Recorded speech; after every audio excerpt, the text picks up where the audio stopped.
Chapter is narration. आज हम चलते हैं कोई टॉपिक नई ऊर्जा के साथ, नई उमंग के साथ आज स्टडी करते हैं। मेरा टॉपिक है narration. What is a narration? Narration is a narration is a statement.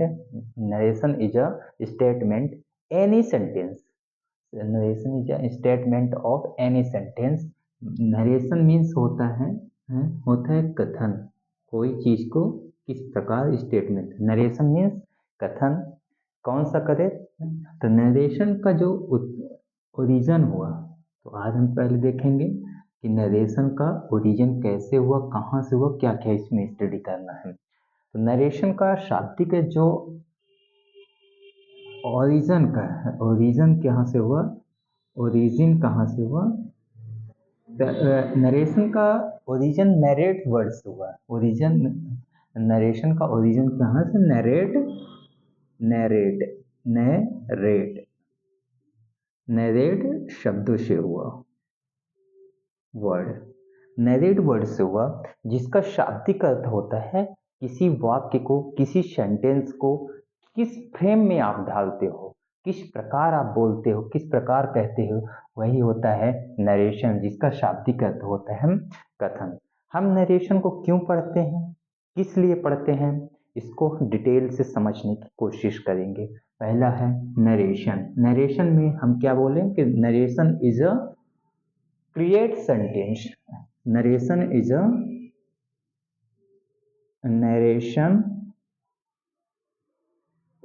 narration is a create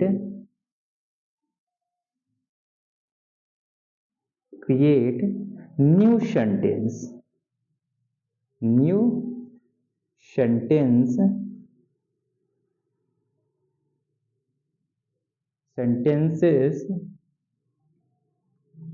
of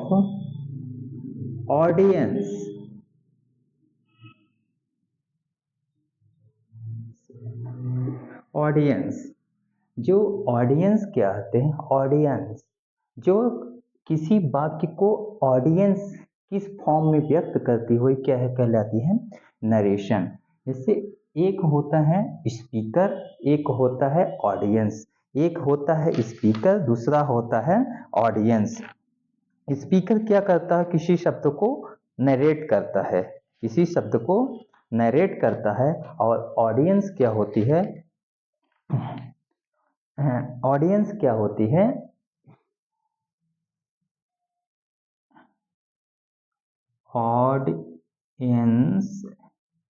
audience एक जैसे कोई स्पीकर होता है बोलने वाला, और ऑडियंस होता है सुनने वाला।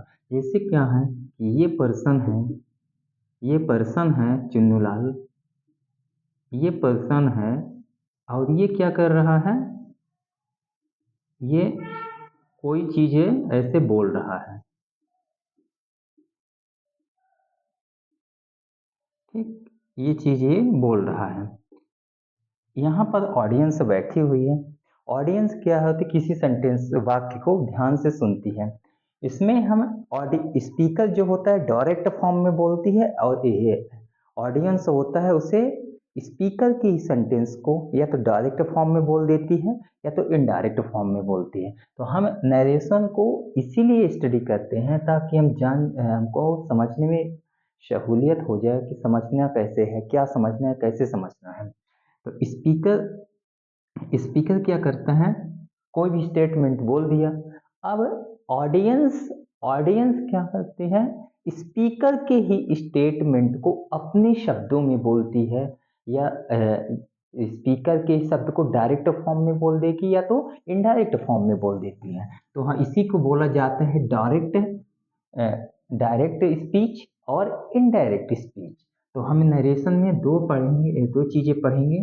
एक होता है नरेशन का डायरेक्ट स्पीच, और second is a indirect speech.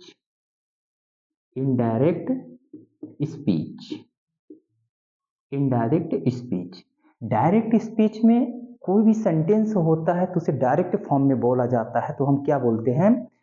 कि ये डायरेक्ट फॉर्म में बोल रहा है। डायरेक्ट स्पीच में ऑडियंस, सुनने वाला, देखने वाला कौन कहलाते हैं? ऑडियंस। जो कोई भी, जैसे हम मूवी किसी पिक्चर को देखते हैं तो हम लोग क्या है? ऑडियंस हो गए। और जो उसमें चल रहा है, जैसे हीरो क्या है? बोलता है, नेता लोग क्या है? बोलते हैं, और वहाँ बैठी हुई पब्लिक क्या है? सुनती है। तो उसे क्या बोला जाता है? जो पब्लिक सुन रही है, देख रही है, उसे ऑडियंस बोला जाता है। और जो एक्टर होता है, नायक होता है, उसे स्पीकर बोल रहा है। जैसे स्टेज में कोई खड़ा होकर के क्या चीज है? बोलता है, तो वो क्या हो गया? स्पीकर हो गया। और वहां पर बैठे हुए दर्शक जो चीजें देख रहे हैं वो क्या होती हैं? ऑडियंस कहलाती है। तो स्पीकर क्या है होता है और ऑडियंस क्या होती है, ये समझ में आ रहा है। आप क्या होती देखते हैं कि स्पीकर का ही ऑडियंस क्या करती है? ऑडी ऑडियंस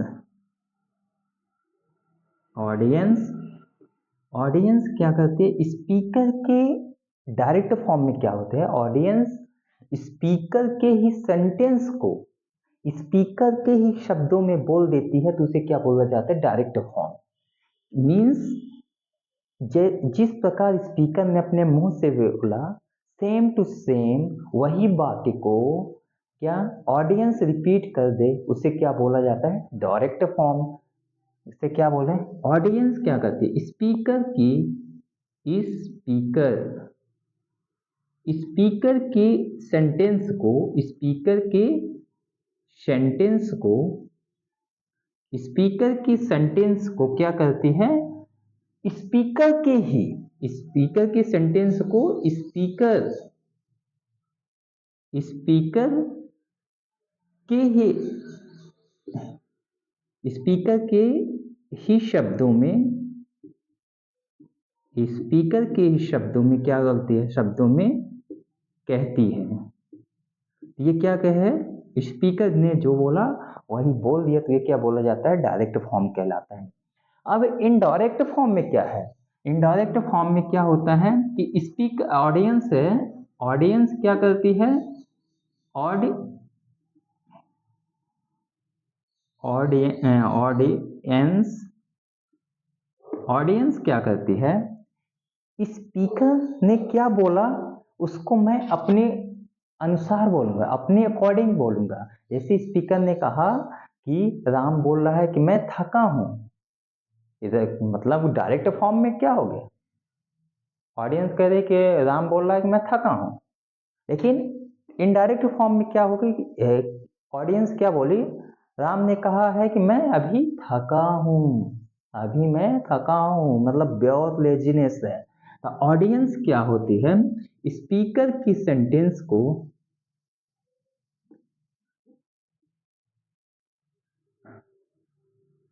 यहां पर ये हो स्पीकर यस स्पीकर के वाक्य को यानी सेंटेंस को स्पीकर की सेंटेंस को किसे? अपने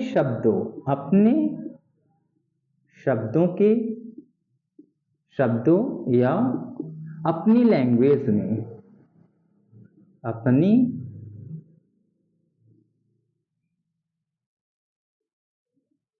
अपनी लैंग्वेज में या तो अपनी शब्दों में या तो अपनी भाषा में, जब कोई ऑडियंस स्पीकर की स्टेटमेंट को अपने शब्दों में या तो अपनी भाषा में प्रेजेंट करता है, क्या करते हैं? प्रेजेंट करता है, प्रेजेंट करता है, तो उसे क्या बोला जाता है? Indirect form speech. कैसे क्या बोला जाता है? Indirect form speech.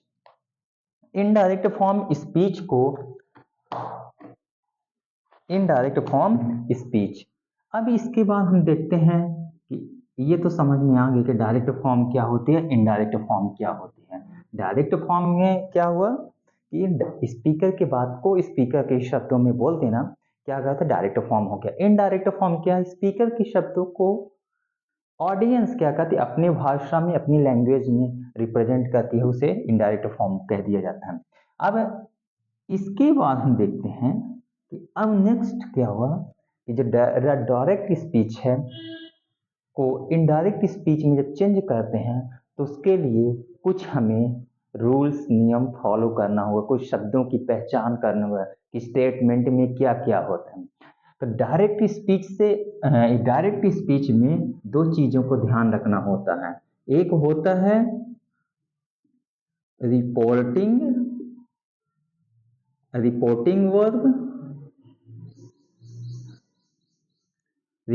वर्ब, एक होता है रिपोर्टेड स्पीच।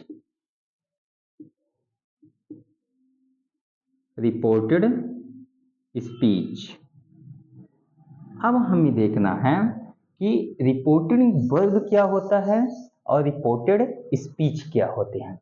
रिपोर्टिंग वर्ब वो होता है कि कोई भी सेंटेंस है, किसी भी सेंटेंस का जो पार्ट इस तरफ होता है, किसी ये सेंटेंस का जैसे इस तरफ होता है तो उसे क्या बोलते हैं, रिपोर्टिंग वर्ब, और इस तरह वाले वर्ड्स को क्या बोलते हैं, रिपोर्टेड स्पीच। ध्यान रखना कि रिपोर्टेड स्पीच हमेशा वो किसी न किसी रूप में जब सेंटेंस में रहेगा तो इन्वर्टेड कामा के हमेशा अंदर रहेगा, इन्वर्टेड कामा के बाहर कभी नहीं रहता है। जैसे क्या है कि यहाँ पर हम एग्जाम्पल के दे रहे हैं, इसमें एक सब्जेक्ट होता है, एक वर्ब होती है और एक ऑब्जेक्ट होता है। सेम इसमें भी क्या होता है, सब्जेक्ट होती है, वर्ब होती है, ऑब्जेक्ट होता है। Subject S B O form लगता है, इसमें भी एस बी ओ ही रहते हैं, सेम टू सेम रहते हैं। अब हमें ये पहचान करना है कि किसी भी सेंटेंस में रिपोर्टेड स्पीच क्या होती है और रिपोर्टिंग वर्ब क्या होती है। तो जैसे राम सेड, एग्जाम्पल के लिए दिखा देते हैं कि राम सेड, राम ने कहा, क्या कहा, राम सेड उसने कहा, क्या कहा कि राम ने कहा कि I love you, I am busy. Ram ने कहा कि आई एम बिजी। अब देखना यहाँ पर मैंने राम ने कहा कि आई एम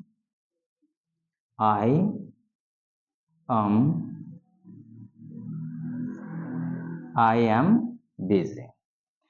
ये क्या हो गया, रिपोर्टिंग वर्ब, ये क्या हो गया, reported speech. Reporting verb, reported speech. Reporting verb क्या, जो इन्वर्टेड कामा के बाहर जितना भी सेंटेंस लिखे है, ये जैसे एक वाक्य हो गया, ये सेंटेंस हो गया, फुल मीनिंगफुल सेंटेंस हो गया। मीनिंगफुल सेंटेंस में जो राम शेड क्या है, इन्वर्टेड कामा के बाहर है, और ये क्या है, इन्वर्टेड कामा के भीतर है। तो Ram said is a reporting verb, और ये क्या है, इन्वर्टेड कामा के भीतर है, जो आई एम बिजी, ये क्या है, रिपोर्टेड स्पीच कहलाता है।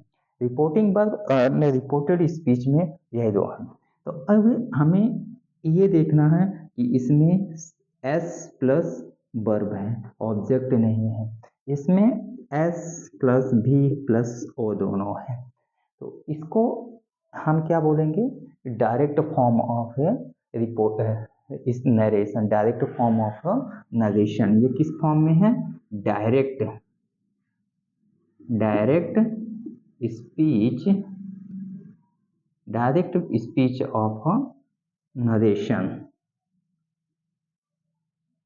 Direct speech of narration.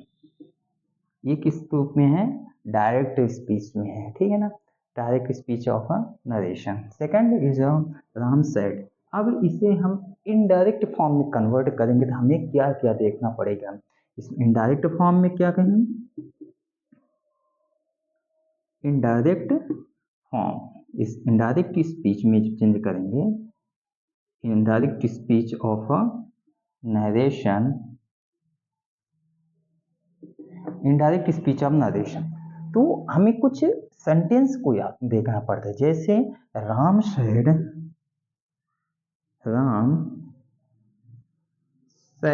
Ram ने कहा कि दैट, राम सेड दैट।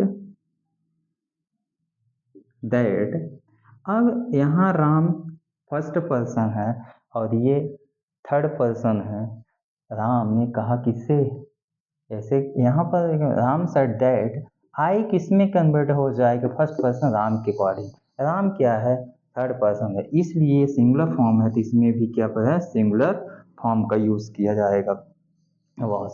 ये अब यहाँ पर प्रेजेंट फॉर्म में है और ये थर्ड सेकेंड फॉर्म में है, वो भी पास्ट में है। ये प्रेजेंट कॉन्टिन्यूअस का सेंटेंस है, इसलिए यहाँ पर क्या हो जाएगा, आई एम के जगह में क्या हो जाएगा, वॉज बिजी, USY। राम ने कहा मैं बिजी हूँ। ये indirect form of the narration, ये किसमें हो चेंज हो गया, indirect form of narration, narration का ये फॉर्म हो गया। तो डायरेक्ट स्पीच से इनडायरेक्ट स्पीच में बदलने का यही रोम है कि इनडायरेक्ट स्पीच किससे में रहता है और इनडायरेक्ट है। डायरेक्ट स्पीच जो रहता है उसमें रिपोर्टिंग वर्ब अलग लिखा रहेगा और रिपोर्टेड स्पीच अलग रहता है। इनडायरेक्ट फॉर्म में क्या रहता है, कोई भी सेंटेंस एक ही उसमें हो जाता है, ना उसमें इन्वर्टेड कामा रहता है ना कुछ भी, लास्ट में ओनली फुल स्टॉप लगा दिया जाता है, वो क्या है, इनडायरेक्ट स्पीच में चेंज हो जाता है, इनडायरेक्ट स्पीच में चेंज हो जाता है, इनडायरेक्ट स्पीच में चेंज हो जाता है। अभी हमें इनडायरेक्ट स्पीच के बाद देखते हैं डायरेक्ट स्पीच। इनडायरेक्ट स्पीच के बाद क्या है, कुछ विशेष रूल को ध्यान देखना पड़ता है,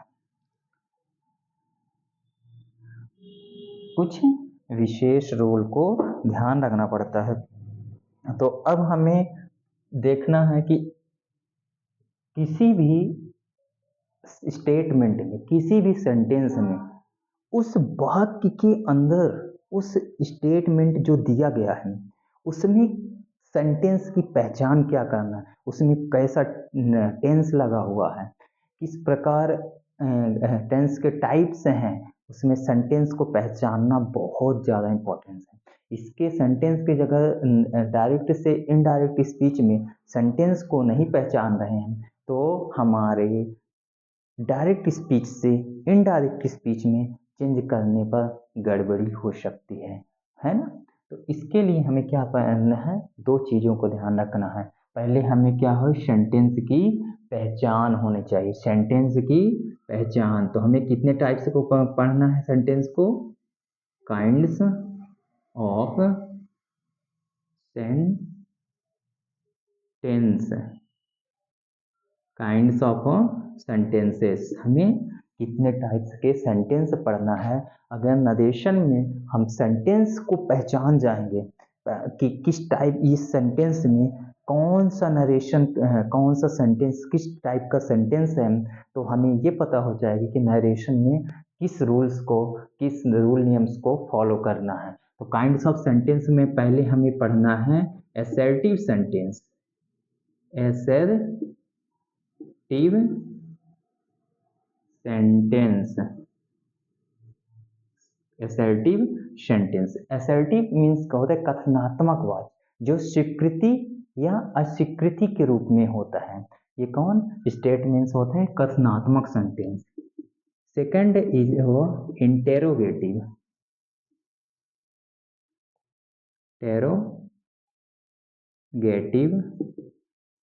interrogative sentence,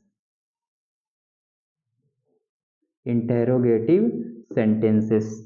Second is a interrogative sentences. Third is a imperative sentence, imperative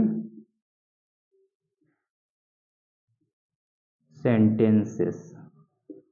Fourth is a optative, optative sentence.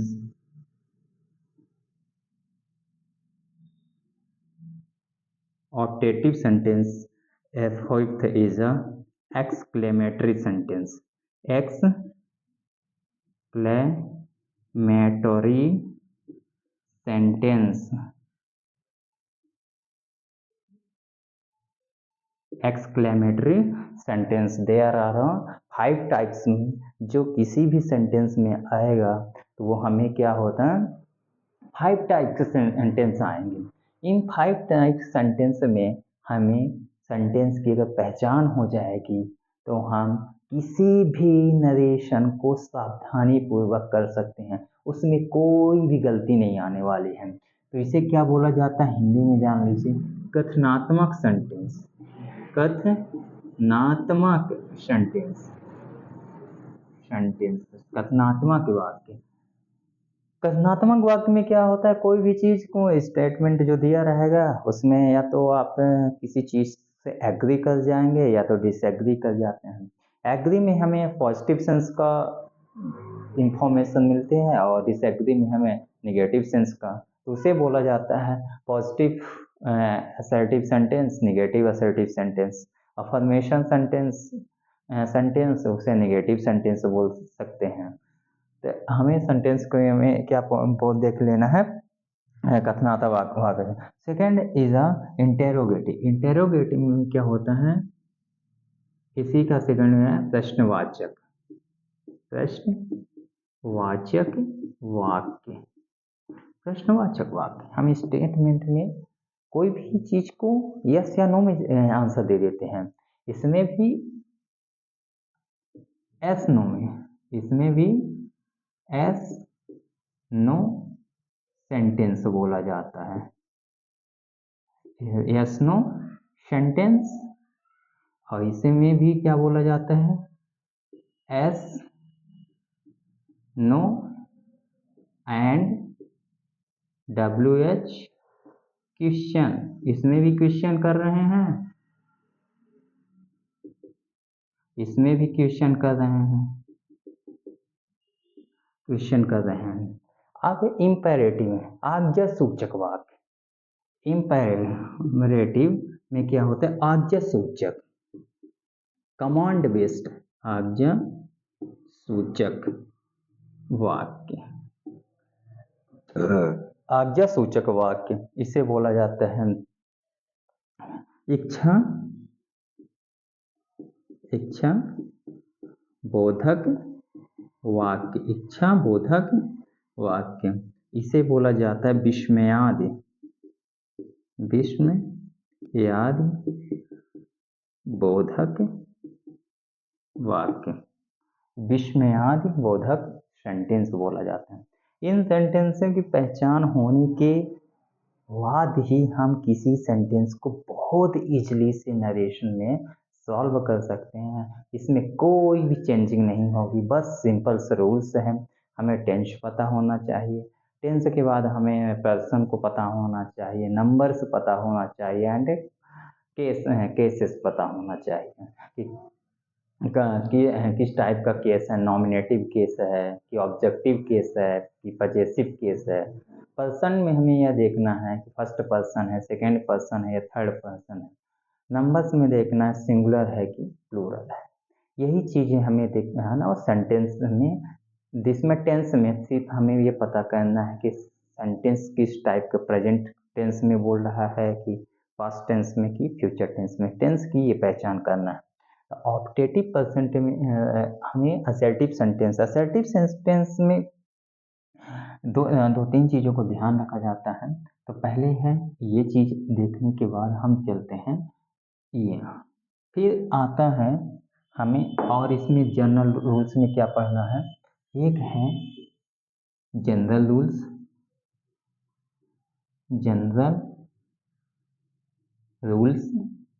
एक होता है स्पेशल रूल्स।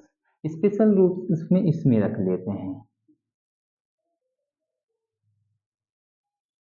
Special rule. इसको स्पेशल रूल इसलिए बोला जाता है क्योंकि स्पेशल रूल में हम इसी की पहचान, सेंटेंस की पहचान करेंगे और इन्हीं सब चीज़ों को इसके माध्यम, जनरल रूल्स के माध्यम से इसके सेंटेंस को चूज करेंगे, समझेंगे और इसके बाद हम क्या है आगे चालू करेंगे काम। इसके जनरल रूल्स में हमें क्या समझना है? सबसे पहले पर्सन को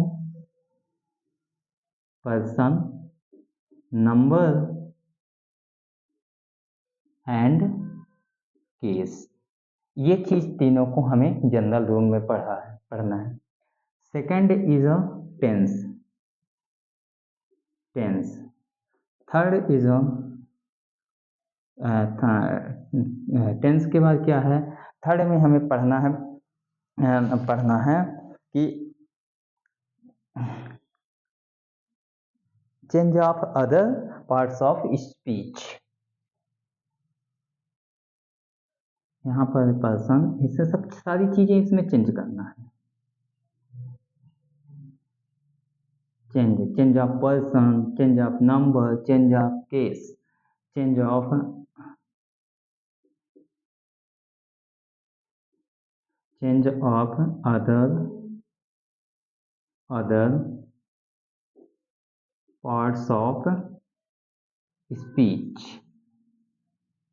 other parts of speech, ठीक। और ये चीजें पढ़ना है। चेंज ऑफ टेंस,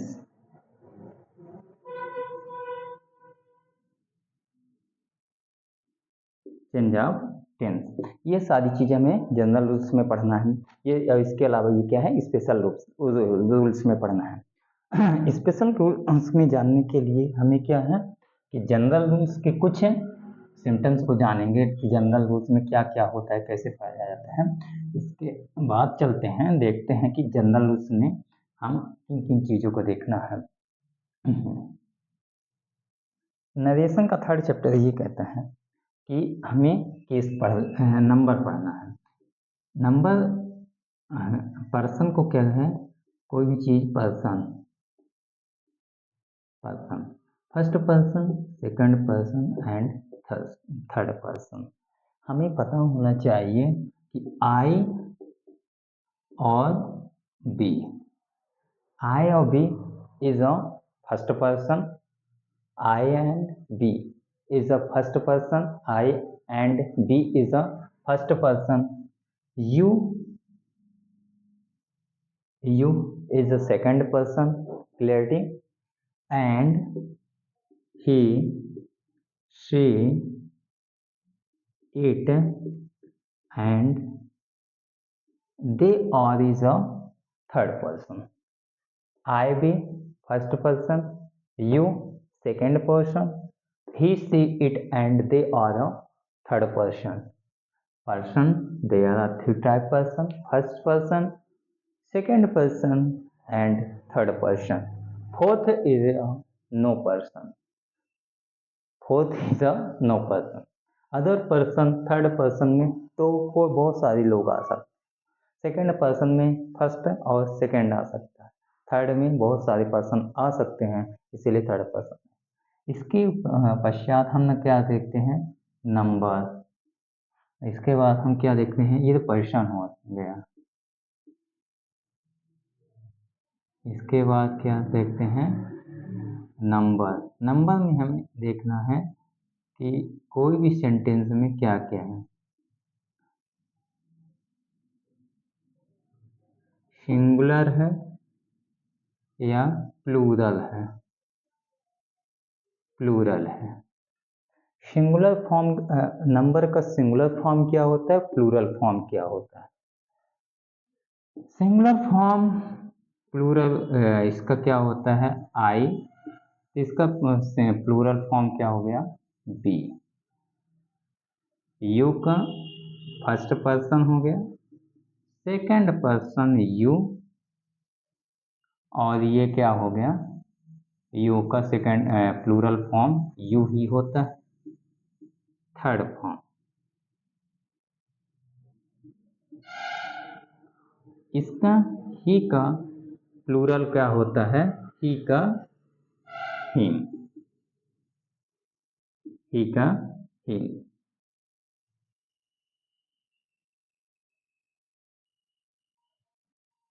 ही का हिम, सी का हर, इट का इट, देख them.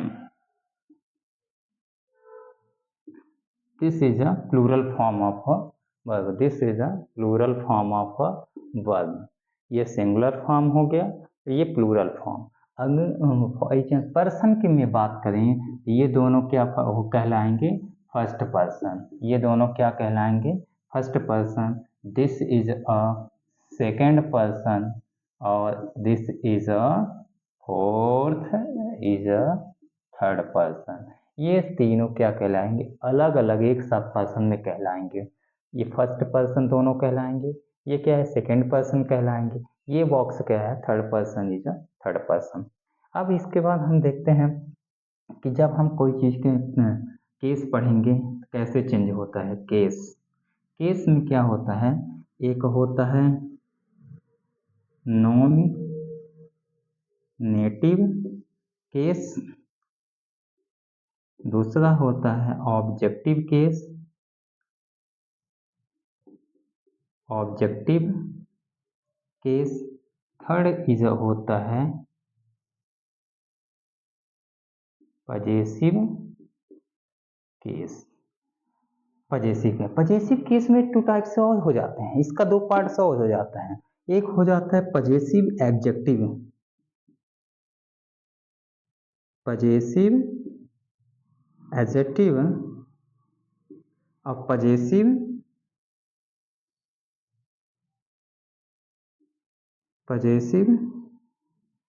प्रोनाउन। पजेसिव प्रोनाउन इस काम में आएंगे। अब इसके बाद हम देखते हैं कैसे चेंज होता है, कैसे चेंज होता है। तो इसको क्या कहते हैं कि जैसे फॉर एग्जांपल के लिए अगर फर्स्ट पर्सन का यहाँ पर क्या आ गया? आई, आई, मी, माई, माइन, आई। फर्स्ट पर्सन पजेसिव क्या, ऑब्जेक्टिव क्या हो जाता है? मी। पजेसिव एडजेक्टिव क्या हो जाता है? माई। और ये क्या होता है? Mine. Me, I, me, my, man. We, us, us, our, ours. This is a ours. Second person is a ours. Third person second form is a you. Second form is a you. You is a you, your and yours. Second person is a yours. Third case is, third case he, his, her, him, his, his. Fourth is a she, her, her, hers, and it is a it, its, and no. Third. Fourth is a they, them, their, and theirs. Theirs. Third is a theirs.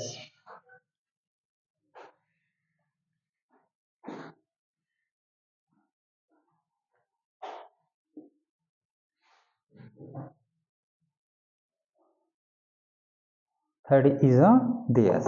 So, अब changing from of the words, any persons, any numbers। Narration में जब हम किसी numbers को change करते हैं तो person, numbers and case के अकॉर्डिंग चेंज हो जाता है। First is a son, SON rules. First is a first rules. यदि रिपोर्टिंग स्पीच में reporting verb of subject, reporting verb of subject is a first person. First person and reported speech of reporting verb of object. Third is a no changing.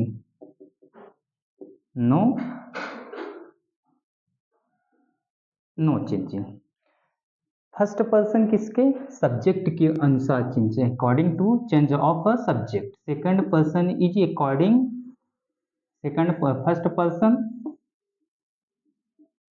First person means I be, second person means you, and third person means he she it और दे.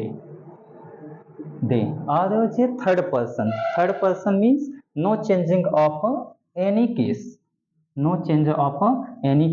Second person change is the objective case. अगर हम किसी sentence में you को sentence में object आ रहा है तो किसके अकॉर्डिंग, सेकंड पर्सन. इसमें सेकंड पर्सन आ रहा है, इधर ऑब्जेक्ट है तो वो किसमें ऑब्जेक्ट के अनुसार चेंज होगा, और आई भी सब्जेक्ट के अकॉर्डिंग, और थर्ड पर्सन में no changing. This case is a nominative case of the subject. Reporting verb of subject can be do at any changing. Shown rules of any narration case. This fourth is a case of a nominative case. Case में according case number. Case में क्या होता है कि subject यदि first person का है तो उसका nominative case, objective case and possessive case same case का होना चाहिए. सेकंड पर्सन का है अगर तो वो क्या है, second person you means objective case के अकॉर्डिंग यू चलेगा. Third person he she at they और द नॉमिनेटिव ऑब्जेक्टिव केस के अकॉर्डिंग चलेगा. केस में क्या है कि same rules of nominative case, objective case and possessive case. Fourth is a tense.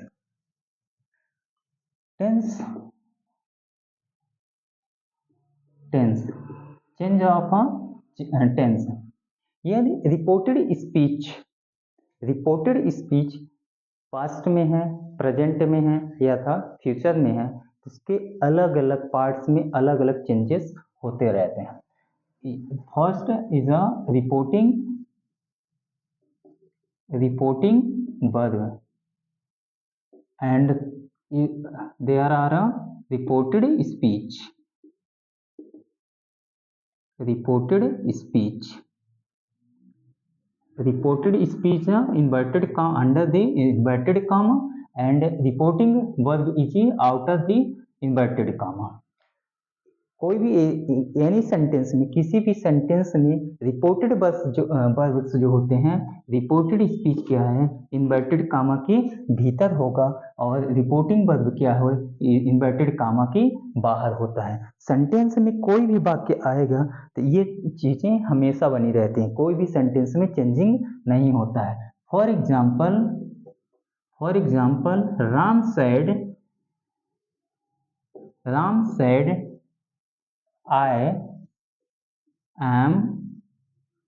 I am busy.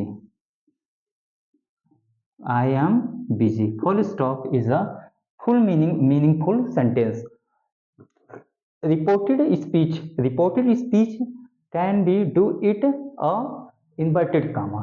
कि जो रिपोर्टेड स्पीच है वो किसके इन्वर्टेड कामा के अंदर है, जो इन्वर्टेड कामास लगे हैं उसके अंदर क्या है रिपोर्टेड स्पीच, और इन्वर्टेड कामा के जितने भी बाहर हैं वो क्या है रिपोर्टिंग वर्ब कहलाता है. इसमें भी सेम सब्जेक्ट होता है, सब्जेक्ट भी होता है, वर्ब भी होता है और ऑब्जेक्ट भी होता है. Same condition is apply in inverted comma. Reported speech same is a subject verbs and other words. इसमें भी सब्जेक्ट होगा, इसमें भी, बट इसमें देखो यहाँ पर ऑब्जेक्ट नहीं है, ऑब्जेक्ट इज अ ब्लैंक्स. यानी ये भी meaningful sentence same to same, but इसमें ऑब्जेक्ट नहीं है। लेकिन किसी भी सेंटेंस में, मीनिंगफुल सेंटेंस में क्या सब्जेक्ट भी होता है, ऑब्जेक्ट वर्ब्स भी होते हैं और अदर वर्ड्स भी होते हैं। सेम ये है, ये इन्वर्टेड कामा के अंदर है। तो और ये तो हमें सेंटेंस की पहचान करना है, सेंटेंस की पहचान करने के लिए कि सेंटेंस प्रेजेंट फॉर्म में है, फ्यूचर फॉर्म में है या पास्ट फॉर्म में है। इसकी चेंजिंग जब करते हैं, हमें क्या पढ़ रहे हैं कि सेंटेंस में किस प्रकार, नरेशन में सेंटेंस किस प्रकार चेंज होता है, ये रूल हमें ध्यान रखना है। तो चेंज फॉर्म और सेंटेंस, अब हमें देखना है कि चेंज, इसका रूल क्या है, चेंज ऑफ टेंसेस, टेंस, कि हम टेंस को किस फॉर्म में कैसे चेंज करते हैं। तो फर्स्ट रूल इज कि यदि सेंटेंस किसी भी वाक्य में, किसी भी टेंस में, ये फर्स्ट रूल ये कहता है कि टेंस में, टेंस किसका हो, प्रेजेंट का हो या फ्यूचर का। और reported speech first form is a changing में, यदि रिपोर्टिंग वर्ब इसमें हो, प्रेजेंट में हो, प्रेजेंट और फ्यूचर में। तो रूल नंबर फर्स्ट ये कहता है कि reporting verb and reported speech दोनों सेम हो, यानी प्रेजेंट फॉर्म में हो, रिपोर्टिंग वर्ब भी प्रेजेंट फॉर्म में हो और रिपोर्टेड स्पीच भी प्रेजेंट फॉर्म में हो, तो इसके सेंटेंस में कोई चेंजिंग नहीं किया जाता है, एज इट इज लिख दिया जाता है। मतलब कि इसके सेंटेंस में कोई चेंजिंग है, नो चेंज ऑफ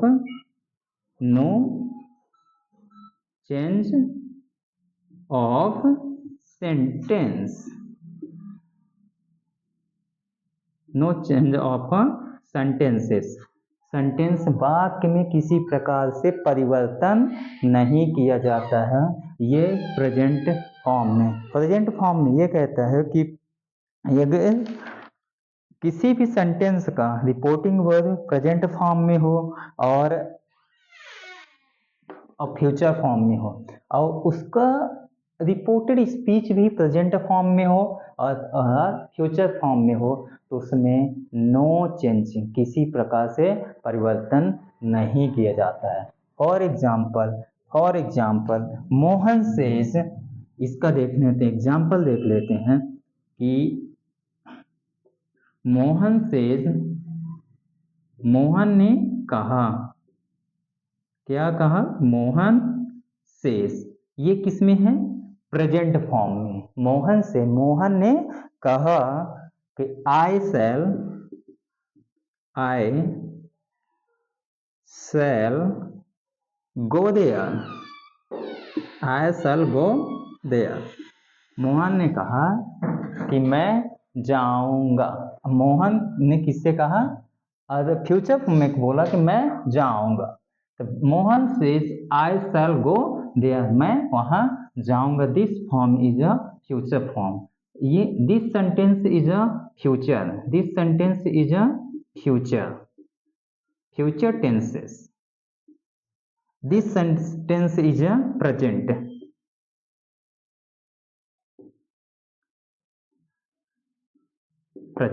ये प्रेजेंट फॉर्म टेंस और ये this is a future form tense, this is a future form tense. अब इसके अकॉर्डिंग हम चेंज करेंगे डायरेक्ट स्पीच से इनडायरेक्ट स्पीच में, डायरेक्ट स्पीच से इनडायरेक्ट स्पीच में चेंज करें। ये जो स्टेटमेंट दिया गया है ये किस फॉर्म में है, डायरेक्ट स्पीच में। स्पीकर क्या बोल रहा है, डायरेक्ट स्पीच में ये सेंटेंस दिया गया है। अब इसी सेंटेंस को सेम कंडीशन अप्लाई करके हमें क्या है, इनडायरेक्ट फॉर्म में बोलना है, इनडायरेक्ट स्पीच में बोलना है। तो क्या मोहन ने क्या कहा कि वो जा रहा है, मतलब यहाँ से जा रहा था। इसका इनडायरेक्ट फॉर्म क्या हो जाएगा, मोहन सेज दैट। अब मोहन के अकॉर्डिंग क्या है, ये चेंज हो जाएगा। मोहन, आई जो सब्जेक्ट है Mohan is a third person, Mohan is a third person, और थर्ड पर्सन के अनुसार आई इज अ फर्स्ट पर्सन। इसलिए हमने अभी नंबर में बताया कि अगर आई एंड वी है तो वो किसके अकॉर्डिंग, सब्जेक्ट के अकॉर्डिंग चेंज होता है। तो I, Mohan is a third person, I is a first person, तो I change form Mohan, Mohan किसमें ही है, मोहन है, यहाँ पर हो जाएगा ही। अब ही के साथ आई के साथ सेल हेल्पिंग वर्ब लगा, बट यहाँ पर सेल ना होगा, ही के साथ हमेशा विल यूज होता है। इस यहाँ पर क्या है टेंस में, will. Mohan says that he will go there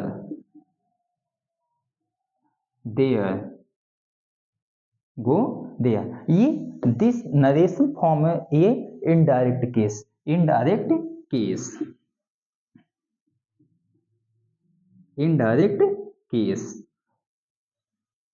this sentence is a indirect case. तो हमें ये पहचानने में समझ आ रही कि टेंस किस रूप से किस रूप में कैसे चेंजेस होता है। ओके, अब तो यहाँ पर direct form to indirect narration. अब कोई भी रिपोर्टेड स्पीच में, ये रिपोर्टेड स्पीच क्या है, रिपोर्टेड स्पीच में 2 या 3 सेंटेंस हो सकते हैं। तो इसमें क्या है, या तो प्रेजेंट टेंस में रहेगा, या तो पास्ट टेंस में, या फ्यूचर टेंस में। सेम कंडीशन इज अप्लाई यह रिपोर्टिंग वर्ब, जो यहाँ पर सेंटेंस है सेम सेंटेंस यहाँ भी रिपोर्टिंग वर्ब में रहेगा। बट अगर दोनों सेंटेंस में कहीं कहीं इधर प्रेजेंट आ गया, इधर फ्यूचर आ गया, सेम सेंटेंस कहीं इधर पास्ट आ गया, यहाँ प्रेजेंट आ गया, तो उसके लिए रूल नियम हमेशा चेंज होते हैं। First rule. सेकंड रूल ये कहता है कि ये रिपोर्टिंग वर्ब किसमें हो, आरबी किसमें हो, पास्ट टेंस में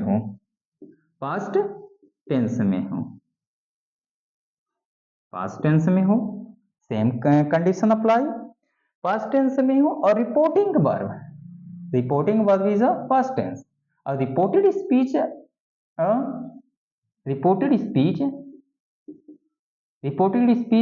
प्रेजेंट,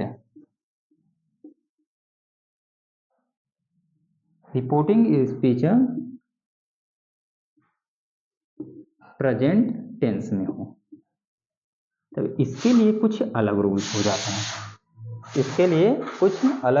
जाते हैं, क्या रूल्स अलग हो जाते हैं कि ये पास्ट टेंस में है, ये प्रेजेंट टेंस में है, तो इसके से जितने भी टेंस हैं, जितने भी प्रेजेंट टेंस के चारों पार्ट पास्ट टेंस के चारों टेंस के अकॉर्डिंग चेंज हो जाएगा। For example, this is a present simple present tense, simple past tense change of simple past. Present continuous tense is a past continuous tense. Present perfect tense is a change of a past perfect tense। past present perfect continuous tense change of a past perfect continuous tense। This is the rule of changing of the present tense कि present किस में change हो जाता है, past में। ये reported speech reporting verb किस में हो, पास्ट टेंस में, और रिपोर्टेड स्पीच क्या होता है, प्रेजेंट टेंस में हो। तो पास्ट प्रेजेंट वाला जितने भी सेंटेंस होंगे वो किसमें, पास्ट टेंस के अकॉर्डिंग चेंज हो जाएंगे। पास्ट टेंस के अकॉर्डिंग चेंज हो जाते हैं। यही same condition applies future tense. Future में क्या होते हैं कि यदि reporting verb is a future, reporting verb किसमें हो, फ्यूचर में हो, तो इसके साथ और रिपोर्टेड स्पीच और past, reported speech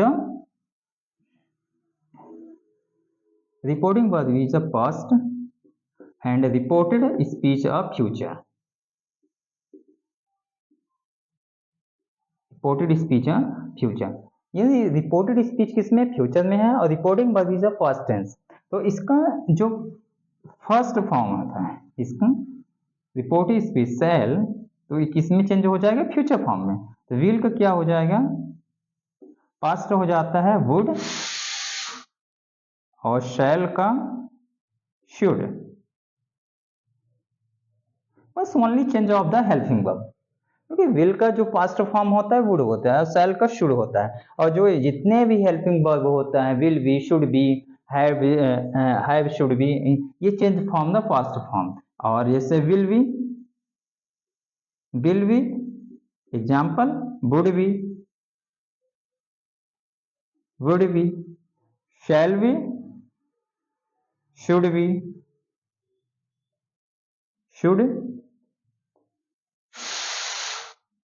should be, change of the future, past future, ये जो फ्यूचर का पास्ट होता है, ये इसमें ये चेंजिंग हो जाता है, change form of the sentence. Third rule is कि ये किसी सेंटेंस में, किसी वाक्य में कोई भी सेंटेंस दिया कि फ्यूचर में आ रहा है, कि रिपोर्टिंग वर्ब भी किसमें हो, पास्ट टेंस में, पास्ट टेंस में है, रिपोर्टिंग वर्ब भी पास्ट टेंस में हो, और रिपोर्टेड स्पीच भी किसमें हो, पास्ट टेंस में हो। Simple changing of verb, simple changing of the sentence, simple changing of any questions में, तो सिंपल पास्ट टेंस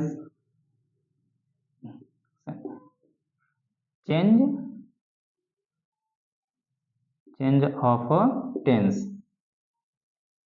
तो किस में चेंज हो जाएगा, सिंपल पास्ट, फर्स्ट में simple past tense, simple past tense change हो जाता है, past perfect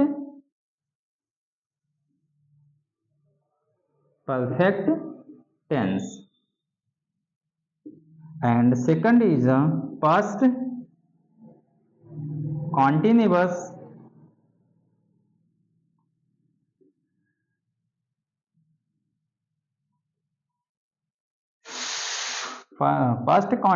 tense change is the past perfect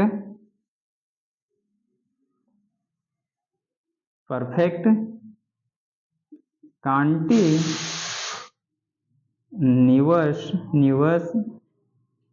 tense, and third is a past perfect tense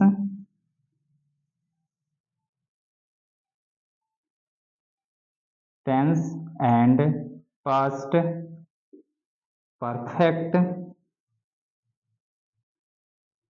continuous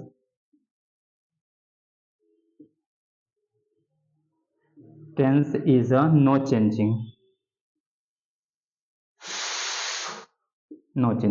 मतलब मीन्स क्या कह रहा है कि अगर reporting verb and reported speech same category, same sentence में हो, फ्यूचर पास्ट में भी हो, और रिपोर्टिंग वर्ब भी पास्ट में हो, और रिपोर्टेड स्पीच भी पास्ट में हो, तो उसके टेंस में क्या क्या चेंजिंग होती है, ये देखो। सिंपल पास्ट टेंस हो जाता है past perfect tense, past perfect continuous change हो जाता है past continuous is a past perfect continuous tense. Past perfect tense is a past perfect continuous tense.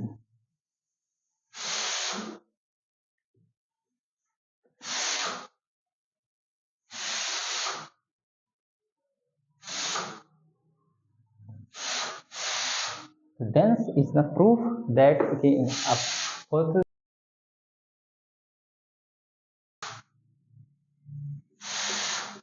Three types changing हुआ. फर्स्ट इज प्रेजेंट टेंस में,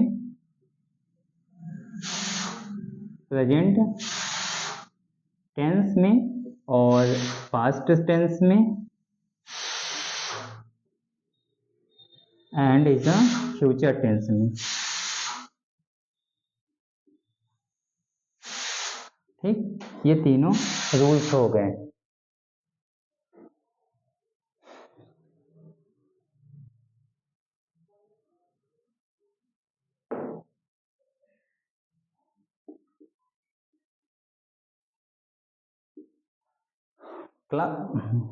फिर assertive sentence is the ending sentence.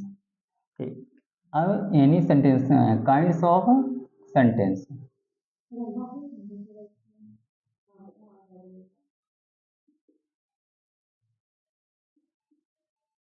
Kinds of a sentence. First is a assertive sentence.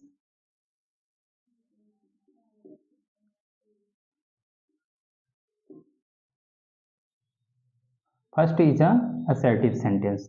Second is a interrogative sentence. Interrogative sentence. Sentences. Third is a imperative sentence. Imperative sentences. Fourth is a optative. Optative sentence.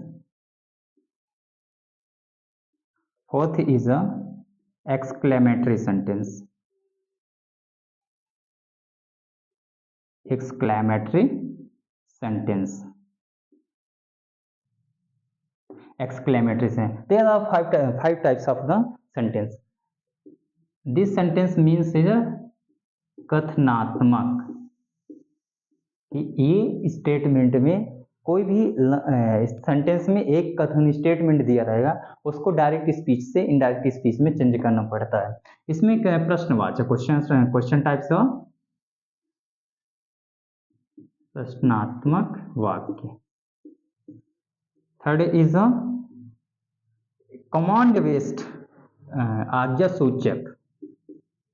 आज्ञा सूचक.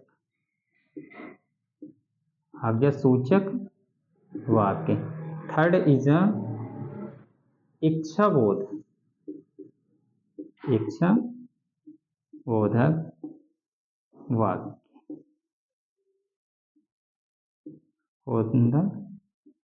विस्मयादि बोधक वाक्य.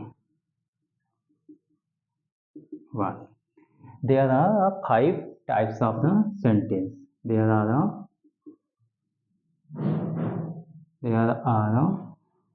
5 types of a sentence.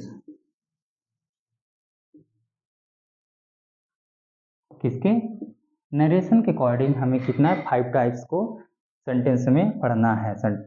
वाक्य तो अलग हो गए, लेकिन नरेशन के according 5 types of sentence. Can which